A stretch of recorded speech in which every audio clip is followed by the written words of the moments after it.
Hello' everyone, কি খবৰ আপোনালোকৰ? নিশ্চয় চাগে ভাল। আজি বহুত দিনৰ মূৰত আকৌ ভিডিঅ' লৈ আহিলোঁ, 2-3 দিনৰ মূৰত লৈ আহিলোঁ, কাৰণ এইকেইটা দিন কণ্টিনিউ দিব পৰা নাই, অলপ প্ৰব্লেমৰ কাৰণে দিব পৰা নাই। আজি আপোনালোকৰ কাৰণে অকল ৰেকি কৰা নকৰা বুলি কথা নাই, সকলোৰে কাৰণে আজি ভিডিঅ' লৈ আহিছোঁ, যিটো ভিডিঅ'ৰ জৰিয়তে আপোনালোকে বহুতখিনি উপকৃত হ'ব। কাৰণ এটা মেথড লৈ আহিছোঁ, যিটো মেথড কৰিলে আপোনালোকে ছাকচেছফুল হ'ব পাৰিব। এই মেথডটো হৈছে 369। বহুতে জানে চাগে 369 পদ্ধতিটো, কাৰণ 369 পদ্ধতিটো কৰি বহুতে সুফল পাইছে। আজিও এটা ৰিভিউ পাই মই ভাবিলোঁ যে আপোনালোকৰ কাৰণেও এই 369 পদ্ধতিটো মই লৈ আহোঁ, কাৰণ ৰিভিউটো অহাৰ লগে লগে মোৰ বহুত ভাল লাগিলে। চাগে তেওঁৰ লগতে আপোনালোকৰো সুবিধা হয়, তাৰ কাৰণে মই আজি আপোনালোকৰ কাৰণে লৈ আহিলোঁ। মোৰ ভিডিঅ'বিলাক কিমান ভাল লাগে মই আপোনালোকৰ নাজানো বাৰু, বেয়াও লাগিব পাৰে, ভালো লাগিব পাৰে, তাৰে ওপৰত মই জ্ঞাত নহয়, কিন্তু আপোনালোকৰ কাৰণে তথাপিও মই এটা নতুন বস্তু লৈ আহিবৰ কাৰণে ট্ৰাই কৰি আছোঁ। 369 পদ্ধতিটো কেনেকুৱা হৈছে, 3 মানে এটা আপোনালোকে কপি এটা ল'ব, কপিটোত ফাৰ্ষ্ট 3 হৈছে ৰাতিপুৱা 9টা বজাৰ ভিতৰত আপোনালোকে 3বাৰ এটা উইটছ লিখিব লাগিব।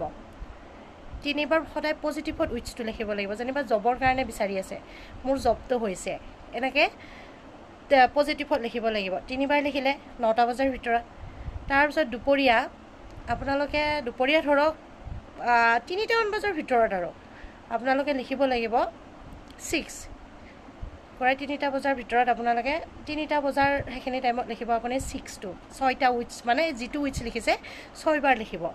ফাৰ্ষ্ট 3বাৰ লিখিলে এটা উইটছে ফাৰ্ষ্ট ল'ব, তাৰপিছত 6বাৰ লিখিলে 9টা বজাৰ আগত, ৰাতি 9টা বজাৰ সময়খিনিত আপোনালোকে 9বাৰ লিখিব সেই উইটছটো। কণ্টিনিউ কৰক, কিমান দিন কৰিব লাগিব বুলি কথা নাই, কণ্টিনিউ কৰক। 369 3বাৰ ৰাতিপুৱা 9টা বজাৰ আগত, 9টা বজাৰ ভিতৰত, আৰু দুপৰীয়া 3টা বজাত আপুনি 6বাৰ লিখিব, আৰু ৰাতি 9টা বজাত আপোনালোকে 9বাৰ লিখিব। এটা উইটছে লিখক, কণ্টিনিউ লিখক এটা কপিত, চাব আপোনালোকৰ সেই উইটছটো অতি সোনকালে ফুলফিল হৈ আছে।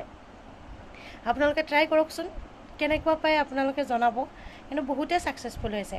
সদায় পজিটিভত লিখিব আপোনালোকে, এফাৰ্মেশ্যনটো পজিটিভত দিব, লিখি উঠি আপোনালোকে মনতে ইণ্টেনশ্যন এটা ৰাখিব যাতে আপোনালোকৰ সমস্যাটো সমাধান হৈছে। ৰেকি কৰায়ো কৰিব পাৰিব, ৰেকি নকৰায়ো কৰিব পাৰিব, মাত্ৰ আপোনালোকৰ ইণ্টেনশ্যনটো মেইন। সদায় ইণ্টেনশ্যনটো সঠিক ৰূপে ৰাখিব, তেতিয়া আপোনালোকৰ ঠিক হৈ যাব। এফাৰ্মেশ্যন ৰাখিব যাতে আপোনালোকৰ সেই সমস্যাখিনি সমাধান হৈছে, এনেকৈ মনতে ভাবি ল'ব। যদি মোৰ এই ভিডিঅ'টো ভাল লাগিছে, তেতিয়াহ'লে আপোনালোকে এই ভিডিঅ'টো আৰু 10জনলৈকে শ্বেয়াৰ কৰি দিব, যাতে তেওঁলোকৰো সুবিধা হয়। থেংক ইউ, আৰু থেংক ইউ এঞ্জেল বুলি লিখি দিব নাপাহৰিব।